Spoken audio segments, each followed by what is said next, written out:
Dear students, आज हम सभी लोग क्लास 9th की इंग्लिश ग्रामर में पार्ट्स ऑफ स्पीच पढ़ेंगे। A group of words which makes a complete sentence are called parts of speech।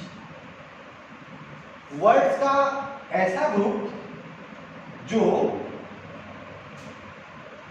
Complete sentence का निर्माण करता है उसे हम पार्ट्स ऑफ स्पीच कहते हैं। There are 8 types of parts of speech. First of all, noun, pronoun, verb, adverb, adjective, preposition, conjunction, interjection. There are 8 types of parts of speech। क्रमशः हम सभी लोग noun, pronoun, verb, adverb, adjective, preposition, conjunction और interjection को पढ़ेंगे। आज हम सभी लोग नाउन के बारे में पढ़ेंगे। Today we will study about to the topic noun। Noun is the name of any person, place or things। Example में जैसे अ पर्सन, कोई व्यक्ति हो तो मोहन जो है, मोहन नाम का ये एक कोई व्यक्ति है। तो एग्जाम्पल में मोहन अ पर्सन। प्रयागराज, प्रयागराज ये एक स्थान का नाम है। प्रयागराज, प्रयागराज एक प्लेस को इंडिकेट कर रहा है। पेन, पेन जो है ये किसी वस्तु को इंडिकेट कर रही है।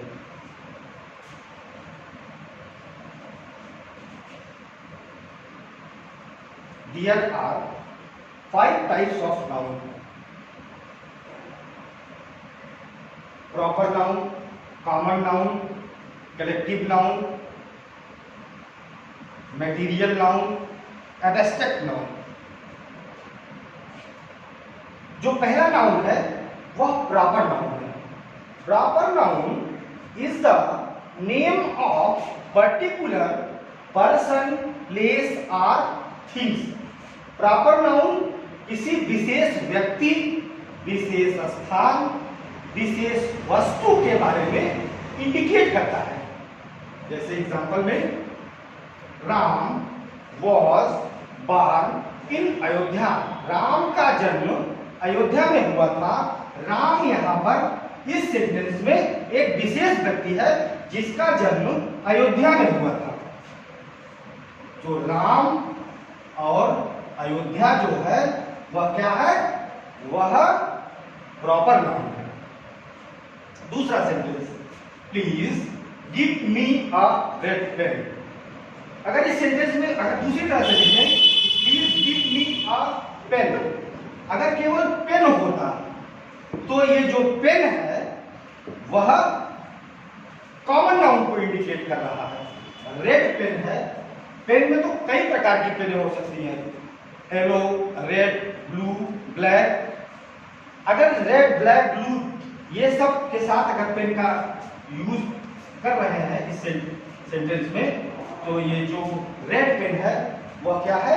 प्रॉपर नाउन है। क्या है वो? प्रॉपर नाउन है। तीसरा sentence, this is my chair. This is my chair. Chair क्या है? चेयर क्या है? चेयर प्रॉपर नाउन है। अगर इस सेंटेंस को दूसरी तरह से लिखें, this is my furniture.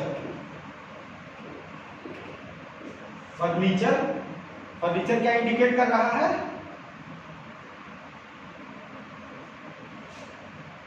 Common noun को। इसको इंडिकेट कर रहा है कॉमन नाउन। यहाँ फर्नीचर तो ये टाइप्स है। फर्नीचर तो कई प्रकार के हो सकते हैं, जैसे यहाँ एक पहला जो आप एग्जाम्पल पढ़े इसमें जैसे चेयर, ये फर्नीचर का टाइप है, प्रकार है। तो यहाँ पर फर्नीचर जो है वो कॉमन नाउन को इंडिकेट कर रहा है, ना कि प्रॉपर नाउन को।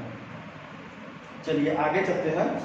Common noun, common noun is the name given in common to every person or things of the same class। जातिवाचक संज्ञा ऐसी संज्ञा को प्रदर्शित करती है जो सेम क्लास की हो, या काइंड्स कह सकते हैं, सेम क्लास की हो या सेम काइंड्स की हो, उसे हम कॉमन नाउन कहते हैं। जैसे example, the boys are going to the cities. लड़के कहां जा रहे हैं? शहर जा रहे हैं। शहर क्या है यहां पर? सिटी क्या है? सिटी क्या है? कॉमन नाउन है। यदि कहते कि the boys are going to Allahabad, Allahabad क्या हो जाता? तब यहाँ पर वो सिटी का नाम है। इलाहाबाद तब क्या हो जाता? वो क्या हो जाता? आपका यहाँ पर पर्टिकुलर प्लेस हो जाता, प्रॉपर नाउन हो जाता। लेकिन यहाँ सिटी है, सिटी लिखा है, सिटी का नाम नहीं लिखा है, इसलिए यहाँ सिटी और द बॉयज क्या है? कॉमन नाउन है। क्या है? Common noun. आगे एक नया दूसरा सेंटेंस बताते हैं आपको।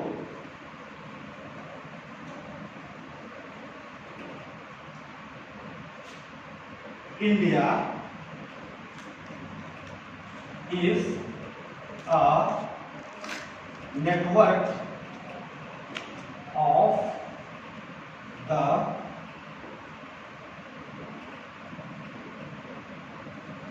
river। इस सेंटेंस में रिवर क्या है? रिवर क्या है? कॉमन नाउन है। किसी विशेष जाति को प्रदर्शित कर रही है, किसी क्लास को, जो सेम क्लास को रिप्रेजेंट कर रही है। इसलिए यहाँ पर इस सेंटेंस में द रिवर जो है वह क्या है? वह कॉमन नाउन है। यहाँ पर अब हम सभी लोग क्या करेंगे? प्रॉपर नाउन और कॉमन नाउन के बीच में क्या डिफरेंशिएशन है इसको हम बता रहे हैं आपको। जैसे राम और मोहन, ये दोनों अलग अलग व्यक्ति हैं। अगर ये सपोज क्लास में होंगे तो ये, अगर हम इनको बोलते हैं स्टूडेंट्स, स्टूडेंट्स, तो स्टूडेंट्स क्या हो गया? स्टूडेंट्स कॉमन नाउन हो गया। अगर इन दोनों को मिलाकर अगर हम बॉयज बुलाते हैं तो बॉयज क्या हो गया? कॉमन नाउन हो गया। लेकिन जब इन दोनों नामों का प्रयोग अलग अलग करते हैं तो ये दोनों प्रॉपर नाउन को इंडिकेट करते हैं। और आगे जैसे गंगा और यमुना, ये दो नदियां हैं, तो इसको हम क्या कहेंगे? रिवर कहेंगे। लेकिन जब इनको अलग अलग इंडिकेट करेंगे, अलग अलग नामों को बोलेंगे, तो ये क्या प्रदर्शित करती है? प्रॉपर नाउन को। लेकिन यहाँ रिवर क्या इंडिकेट करता है? कॉमन नाउन को। ऐसे ही काऊ और लायंस, ये दोनों एनिमल्स हैं, लेकिन जब दोनों को अलग अलग बोलते हैं, दोनों को जब हम अलग अलग बोलेंगे तो यहाँ पर प्रॉपर नाउन हो गया। लेकिन जब इसको समूह में बोलेंगे तो ये क्या हो जाएगा? क्या हो जाएगा? कॉमन नाउन होगा। ऐसे ही टेबल और चेयर, ये दोनों अलग अलग चीजें, लेकिन इसको, ये दोनों एक ही क्या है? एक ही काइंड्स है, सेम क्लास के कहने का मतलब है। इसलिए इसको मिलाकर क्या बोलेंगे? फर्नीचर। फर्नीचर क्या हो गया? यहाँ पर कॉमन नाउन हो गया। ऐसे ही मैंगो और एप्पल, दोनों ये अलग अलग फ्रूट्स हैं, लेकिन जब ये इनको सेम क्लास में बोलेंगे तो ये क्या कहलाएंगे? फ्रूट्स है। फ्रूट्स क्या हो गया? क्या हो गया? फोर्स यहाँ पर कॉमन नाउन हो गया।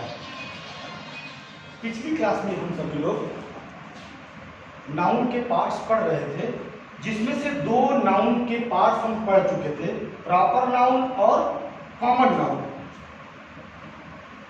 इस क्लास में हम सभी लोग उसी के आगे, जैसे कलेक्टिव नाउन, उसी के आगे पढ़ेंगे collective noun. A collective noun is the name of a numbers और कलेक्शन ऑफ पर्सन और things taken together and spoken of as a whole. कहने का मतलब कि कलेक्टिव नाउन जो होता है एक समूह को दर्शाता है, समूह को दर्शाता है। जैसे टीम, आर्मी, फैमिली और बंच ऑफ ग्रेप्स। ग्रेप्स, ये सभी वर्ड्स जो है वह कलेक्टिव नाउन को दर्शाते हैं। अगला जो है वो है material noun.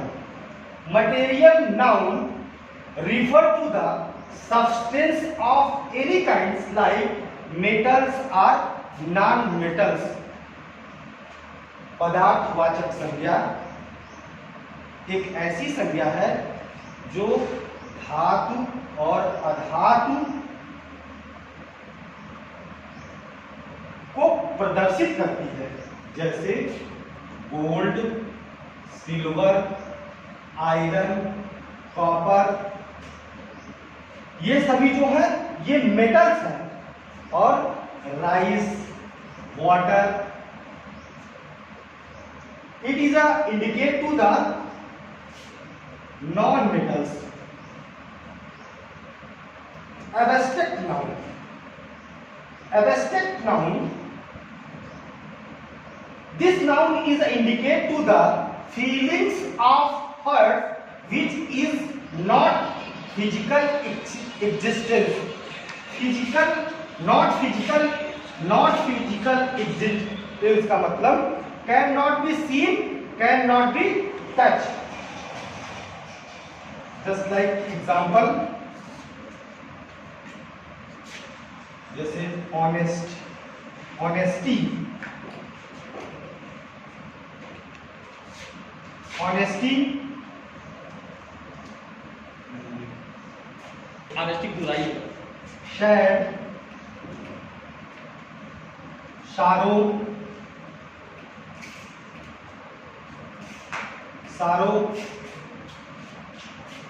etc words are indicate to the abstract noun। Hindi में अगर कहें कि वह नाउन जो हृदय की संवेदनाओं को बिना छुए, बिना देखे प्रदर्शित किया जाए, उसे हम एब्स्ट्रैक्ट नाउन कहते हैं। अगली क्लास में हम सभी लोग प्रोनाउन को पढ़ेंगे।